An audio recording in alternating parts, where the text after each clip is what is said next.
मित्रांनो, हा आहे मेथी घास तुम्ही बघू शकताय। आणि मेथी घास हा चाऱ्याचा राजा मानला जातो। अति उत्तम याच्यामध्ये प्रोटीनची संख्या असते आणि जनावरांची दूध वाढ आणि पोषक याच्यापासून खूप आपल्याला इतर घटक मिळतात। तर मेथी घास हा सगळ्या ऋतूमध्ये एकदम बेस्ट प्रमाणात येणारा हा मेथी घास आहे।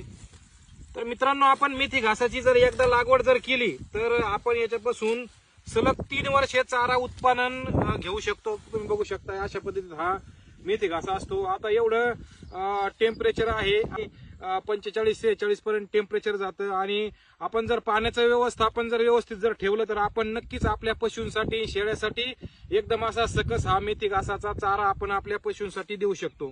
तर इतर सर्व माहितीसाठी शेतकरी मित्रांनो, मेथी घासाची लागवड कशी करायची, जमीन तयार कशी करायची, सर्व जी इतर माहिती आहे मित्रांनो, आपण आपल्या यश गोट फार्म अँड सीड्स या युट्यूब चॅनलला